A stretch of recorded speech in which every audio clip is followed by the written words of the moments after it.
Bapak Ibu dan Saudara semua, Shalom, puji nama Tuhan. Kita kembali berjumpa di hari yang baru ini. Doa kami kiranya kemurahan Tuhan, anugerah Tuhan, penyertaan Tuhan atas kita semua. Dan sebelum kita terlebih jauh menjalani hari ini dengan segala aktivitas dan tanggung jawab kita, mari kita bersama-sama merenungkan firman Tuhan. Kisah Para Rasul pasal yang ke-9 ayat yang ke-26. Saya ingin bacakan untuk Bapak Ibu serta Saudara semua dimanapun Bapak Ibu semua berada. Demikian firman Tuhan. Setibanya di Yerusalem, Saulus mencoba menggabungkan diri kepada murid-murid, tetapi semuanya takut kepadanya karena mereka tidak dapat percaya bahwa ia juga seorang murid. Kisah ini lanjutan dari pertobatan Saulus, tetapi settingnya berbeda, di mana diceritakan di sana lokasinya adalah ketika Saulus sudah sampai di Yerusalem.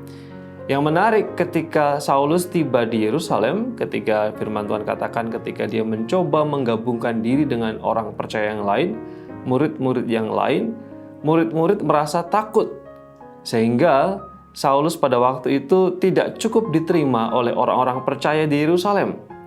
Padahal kalau kita memahami kronologi kisah dan juga ceritanya, Saulus perlu penerimaan sebagai orang percaya baru. Sebagai petobat baru, sebagai bayi rohani, dia perlu komunitas rohani. Dia perlu orang-orang yang menerima, menyambut, menolong dia, mengajar dia, menuntun dia untuk lebih dalam dan bertumbuh secara iman.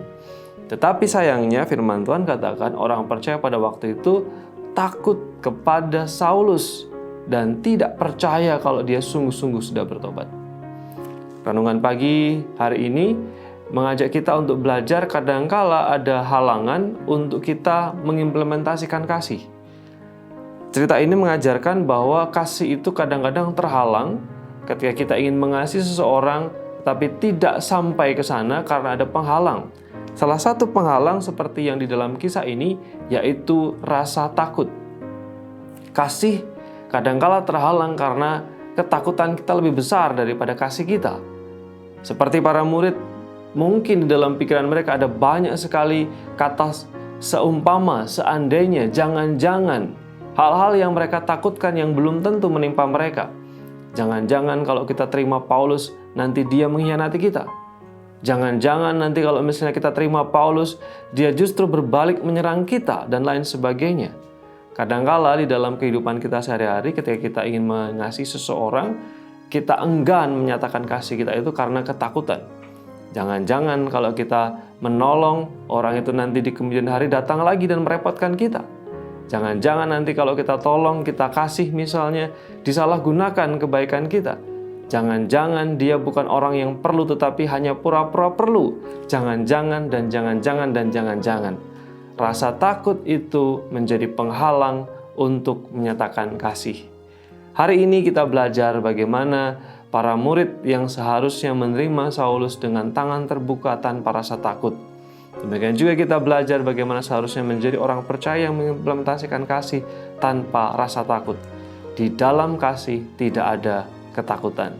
Kiranya firman Tuhan menolong kita semua bertumbuh, berbuah di dalam mengasihi sesama di dalam Tuhan. Mari kita berdoa. Bapa di surga, terima kasih untuk kemurahan-Mu. Kami bersyukur karena di hari yang baru ini kami belajar prinsip sederhana bagaimana mengimplementasikan kasih tanpa rasa takut. Kiranya anugerah-Mu, pertolongan-Mu atas segala aktivitas kami di sepanjang hari ini. Dalam nama Yesus kami berdoa. Amin.